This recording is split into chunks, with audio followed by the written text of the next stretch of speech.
Olá, sejam todos muito bem-vindos e bem-vindas a mais uma aula do nosso curso. Hoje vamos dar continuidade ao tema da política de financiamento da educação. É muito importante que a gente compreenda como é que os recursos chegam ou não chegam na escola, como é que os recursos chegam ou não chegam na universidade. Bom, nós falávamos no nosso último encontro acerca das fontes de financiamento para a educação. Quais são os impostos cujos recursos arrecadados podem ser utilizados para financiar a educação. Nós falamos da contribuição social, que é o salário-educação, que é utilizado para financiar o ensino fundamental, né? Há também como fonte de financiamento da educação as políticas de incentivos fiscais, que é quando o governo, num determinado período de tempo, abre mão da arrecadação de um determinado imposto para poder promover aquela atividade daquele setor produtivo específico, né? E esse tipo de política pode, num primeiro momento, resultar na diminuição da arrecadação governamental, mas, né, o aumento da produção e do consumo daqueles bens que são produzidos por aquele setor produtivo podem resultar em aumento da arrecadação de um outro imposto. E isso pode, no final das contas, gerar mais recursos para financiar a educação, né? Caso o resultado da política seja esse mesmo, né? Por vezes, a política fracassa e o que se tem é um déficit muito grande na arrecadação do Estado, né? Mas, por vezes, isso dá certo, né? Como aconteceu quando houve política de incentivo fiscal para os chamados produtos da linha branca e também, né, para as empresas automobilísticas. Durante um certo tempo, essa conta deu positivo e gerou mais recursos para financiar a educação. E são fontes também outros recursos previstos em lei. Então, recursos novos que possam ser criados por meio de lei federal, né, que podem ser utilizados para financiar a educação. Agora, hoje, nós estamos num segundo momento das políticas de financiamento, que foi a criação dos fundos de financiamento da educação. Em 96, por meio da emenda constitucional 14, foi criado o Fundo de Financiamento do Ensino Fundamental, né? Como é que esse fundo era constituído? Por uma subvinculação dos recursos vinculados. 60% dos recursos vinculados seriam destinados, aqueles que são vinculados constitucionalmente, seriam destinados para financiar exclusivamente o ensino fundamental. E aí, como é que funcionava a constituição do fundo? Todos depositam na conta do fundo, então, o governo federal, os estados e os municípios, e todos retiram recursos da conta do fundo. Pois bem, vamos ver isso na prática. Quais eram as fontes?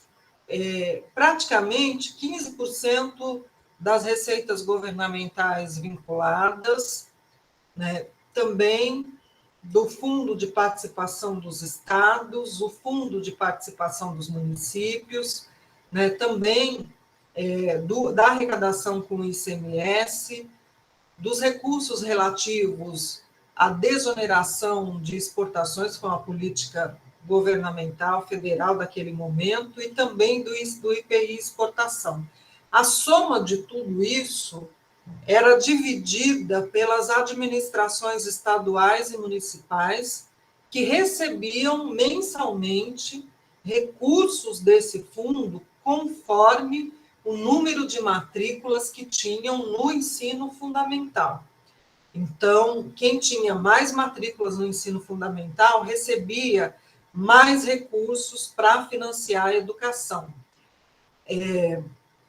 Além disso, o governo federal, anualmente, dividia o total arrecadado no fundo pelo número de matrículas nacional no ensino fundamental, e isso dava o valor do gasto mínimo por aluno, ou seja, aquilo que se deve gastar com cada aluno do ensino fundamental no país. Havia na lei do fundo a previsão de que os estados e municípios que não conseguissem atingir aquele valor mínimo, que os estados e municípios receberiam complementação financeira da União para poder atingir aquele valor mínimo e gastar aquele valor mínimo com o financiamento de cada aluno do ensino fundamental. Bom, 60% dos recursos do fundo deveriam ser utilizados para pagamento de professores do ensino fundamental em efetivo exercício. Bom, o fundo gerou algumas consequências, ele teve a duração de 10 anos, então ele promoveu um certo nivelamento, governos com poucos recursos, mas com muitas matrículas, receberam mais recursos, e governos com muitos recursos e poucas matrículas receberam menos recursos. Mas, mesmo assim, 5.560 municípios receberam menos do que contribuíram. E, como era um fundo que privilegiava o ensino fundamental, os outros níveis e modalidades da educação ficaram descobertos em termos de financiamento. A educação infantil, o ensino médio, a educação de jovens e adultos, a educação especial, tiveram o seu financiamento reduzido. Isso produziu uma série de consequências. E, além disso, o fundo provocou uma municipalização do ensino fundamental. Muitos estados acabaram optando por municipalizar parte das suas redes e deixar o ensino fundamental a cargo dos municípios, que é, inclusive, o que prevê a LDB, a Lei de Diretrizes e Bases da Educação, estabelece que o ensino fundamental fica a cargo dos municípios. Pois bem, em 2006, esse fundo tinha acabado. Aí, no governo Lula, foi criado um outro fundo, o chamado Fundeb, Fundo de Financiamento da Educação Básica. Ele foi criado por meio de uma emenda constitucional, a emenda 53 de 2006, e foi regulamentado por meio da Lei Federal 11.494 de 2007. A grande novidade era que esse fundo, os recursos seriam utilizados para financiar toda a educação básica. Então, educação infantil, ensino fundamental e ensino médio. O fundo foi criado com duração de 14 anos, então até 31 de dezembro de 2020, de fato, depois disso ele foi tornado um fundo permanente.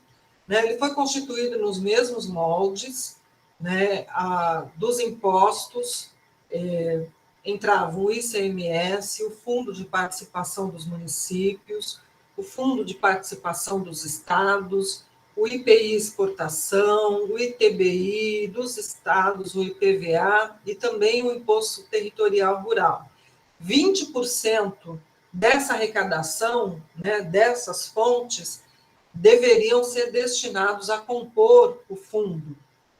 E a União complementaria o valor anual de cada nível da educação, e depois houve outras divisões entre educação rural e urbana, as escolas rurais recebendo mais recursos, e assim por adiante, para poder financiar os Fundebs estaduais.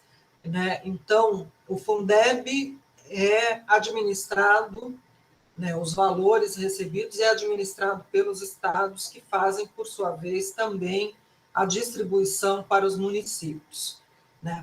Esse fundo foi criado com uma outra novidade: a complementação da União aumentaria progressivamente, começando com 2, 3 e 4,5 bilhões nos 3 primeiros anos e chegando a 10% do total do fundo a partir do 4º ano, o que de fato aconteceu até o momento de vigência, que foi 31 de dezembro de 2020.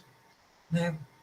A União, para fazer essa complementação, utilizaria 30% dos recursos vinculados da União que ela tem que investir em educação, então, daqueles 18% que ela tem que investir em educação, 30% ela poderia utilizar para complementar os estados, mas os outros 70% viriam de recursos novos, o que significou a criação de novos recursos para financiar a educação, o que de fato aconteceu por meio de lei federal. Bom, né, esse fundo terminou em 31 de dezembro de 2020, e aí houve a criação de um outro fundo,